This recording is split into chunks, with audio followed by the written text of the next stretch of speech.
Let's talk about taxes in Indiana. Okay? What does the word arrears mean? Pay last year, this year.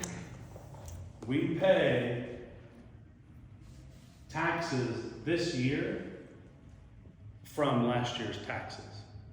We pay last year's taxes this year.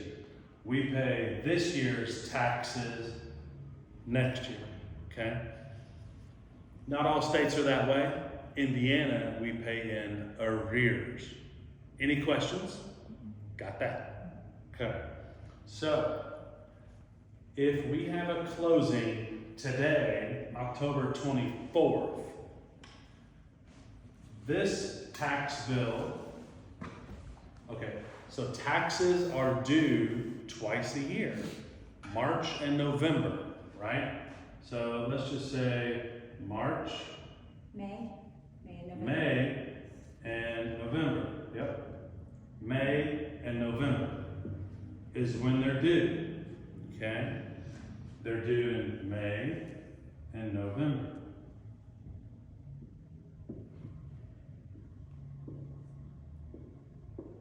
Okay? So, this bill was due here.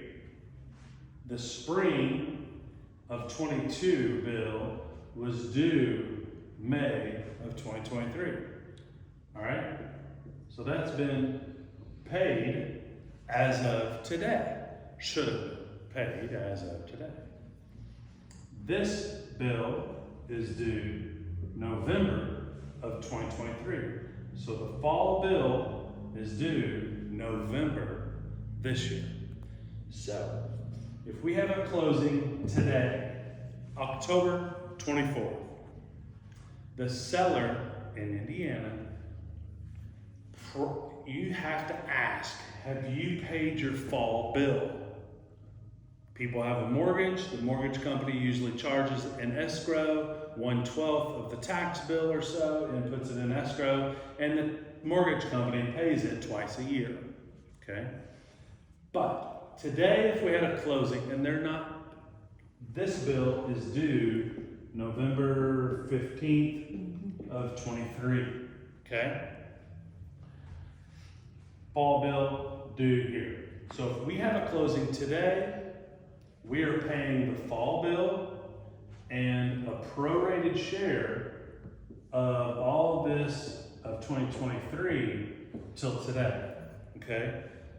Let's just pretend the taxes are $1,200 a year, okay? Here, on the net sheet, the fall taxes, click that 500, put 1,200 up here. Easy money, half of a year. So, everybody got that? So they owe $600, okay? Now, go to the prorate, 1,200. Go back up. Divide that by 360. Unless things have changed, maybe they have, maybe it's certain title companies, they prorate based on a 360-day calendar year. I don't know why. I don't care. And maybe things have changed. But for this practice, we divide by 360. Now, in the formula, you gotta do a little bit of math. How many months, how many complete months have we had so far in this year? Coming up on 9. 10. 9. How many complete months have we had? We've had 9 complete months. 9 months, how many days in a month? According to this, 30. Oops. We've had 270 days in complete months. What is today? 24th, right? This is not algebra. This is easy stuff, okay? We've had 294 days. So when we prorate taxes at closing, we need to prorate last fall bill, but they will probably go ahead and pay it to the county, okay? And then we prorate 294 days worth of taxes. So you do 1,200, divide that by 360, times 294. Not hard. The As if formula. they were closing today. If we're closing today, 1,200 divided by 360 times 294 spits out 980. Questions so far? I have one question. Yep. So once the new owner takes over, you Yep. go up there. So, this, I think I know where you're going. Okay. That's next. So this bill will go to the county because if we're closing today, it's due in a couple weeks. Honestly, we've had closings all summer and they pay this to the county. They usually go ahead and pay the fall bill to the county. Hey, why don't they pay this 294 days worth to the county? Because we pay in arrears. They won't accept it yet. Mm-hmm. The county will accept it, but they shouldn't or they won't accept it. It's arguable. But for all practical purposes, this is paid. This is prorated as a credit to the seller, a credit to the buyer, debit to the seller. That 980 bucks is a credit. That usually goes into their escrow account if they have a mortgage. Hey Todd, or hey Melissa, why do I get that money, says the buyer? Because the county won't accept it yet. Why won't they accept it yet? Because this bill isn't due until here. This bill isn't due until here. So what's happening, Mr. Buyer, is this money goes into your escrow account. The bank has set up for you. When that bill is due in May, they'll pay that for you. Okay? And what you, next level professional agent conversation with them is, I can bet you a shiny nickel, Mr. Buyer, that when the spring bill comes out, it will not be to the penny, 1,200 bucks. It won't be the same. I would say never has been to the penny the same. Why? Budgets of the county are determined by tax bills. You've got the assessment, the assessed value with the tax rate, and that spits out your tax bill. Then in Indiana, we have tax caps. If it's your home, you pay no more than 1% of the assessed value. If it's an investment, it's 2% of assessed value. That's next level stuff. Happy to dig, go in that rabbit hole. I know we're kind of limited on time today. So you'll have 980 set aside from last year, but that could go up, it could go down. Okay, we did see a decrease lately in tax rates, but we also saw an increase in what? Assessments. Assessment value. So, questions here? You said the prorated payments get paid to the escrow account. Where does that go? The county after that? They automatically take it out and pay it to the county? So, the assessments, generally speaking, the county has January and February to do any reassessments or new assessments, okay? The assessments have to be turned in by March 1st. Then the state and county work together to magically come up during March and April with what your tax bill is going to be on your property. Then they mail those out. It is not their responsibility to ensure you get the mail. You own the property.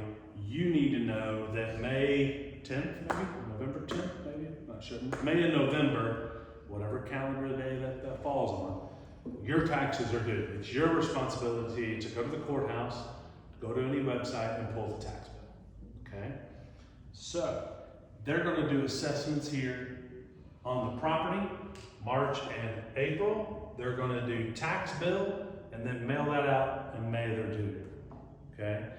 That 980 in this practice, remember, at $1,200 a year, you're paying $100 a month into escrow for your taxes, okay? So you got 980, and when you buy the house, you're gonna put 3 to 6 months of escrow buffer in there, okay? When you buy a house, they require you to put 3 to 6 months of taxes and insurance in there. Remember, seller will pay up to X amount in closing costs and or prepaids. Those are your prepaid taxes and interest. The 4 elements of a mortgage payment: principal and interest, taxes and insurance. Okay?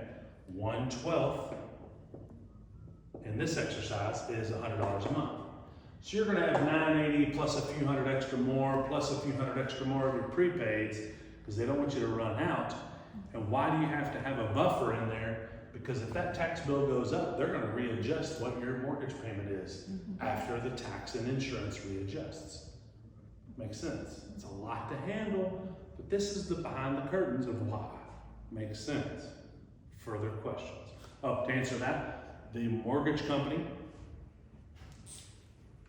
the assessor, the tax office sends the bill to the mortgage company also. Mortgage company then pays it out of your escrow for you, okay? If you have enough equity in your home, maybe they will allow you to handle it. My opinion is, it's one less thing for you to worry about. When you have investment properties, when you pay cash, that's your responsibility, okay? Questions further on the 980, where the money comes from, how the bills are due, and any tax proration, okay? Now, after November, in 1 month, okay? In 1 month, these should be paid up because it's past, I think it's November 15th right now. Makes sense? So then, go back to Yeah, I'm gonna show you what I got an altar too here. So right now, we're prorating as we're giving a credit for fall or paying it to the county and a tax proration. This example, remember 340, 120. Go to, make that 0. Go to the formula above and add 30 days. Make it 324. You're gonna walk away with a little more money, and even because you don't have a mortgage, you could be one mortgage, pay a little bit less on your mortgage. So for this example, that fall bill has already been paid, right? Line 18, if you escrow money for your taxes and or insurance, this does not account for any balance that you have. So when this person, if had a mortgage and closed, in 30 days, their bank is required to mail them at their new address the escrow balance for the taxes and insurance balance that was left in their escrow account. My line is, now, what they'll ask, what about that money? Or we'll mention, here's that money that you have. It is your money. They're just holding on to it. The federal law states they have to mail that to you within 30 days. So when you go to close on this house, you make daggone sure that you give them your new address at the closing. That's why they ask. They want to mail you your money that's left over. That is your money. It's costing you 8%, 9% if you don't do something with it. Makes sense? So, on the Alta statement, now, An example. yeah, let's look at this. Where are we? County taxes, January 1st to August 4th, debit to the, 1031. Debit to the seller, credit to the buyer. So they're taking money here, giving money here. Make sense? And then probably at the bottom, you don't have to if you don't want to, the taxes were already paid on this property. Okay, the fall tax bill was already paid on that example. Sometimes at the bottom, you'll see $600 to X county treasurer. Now, we're here. Then the here. So 2024 taxes aren't due until 2025. Due and payable is what the wording is. The 2023 taxes due and payable 2024. So on your net sheet, make sure that we keep this updated. 2023, 24 taxes prorated, but this is 2022 taxes that are due in 2023, just the fall bill. January 1st, that gets changed. Add here. Make that spring and fall. Okay? We'll go over that. Questions we did not cover on tax proration. Was this helpful? What did you learn? It finally clicked where that money went that was prorated, because I was like, now wait a minute, if they pay a year in the rear, then why are they getting that money? So now it makes sense. So thank you. Makes sense? Learn anything? What did you learn? Did this answer your question? Yeah, it does, yes, it helps. Okay, we'll go over it. We'll keep going Yeah. over it. Yep. It's not an easy process to comprehend. Took me 10 years to figure it out, so here we are. Okay? Good? Cool. Good. Good job.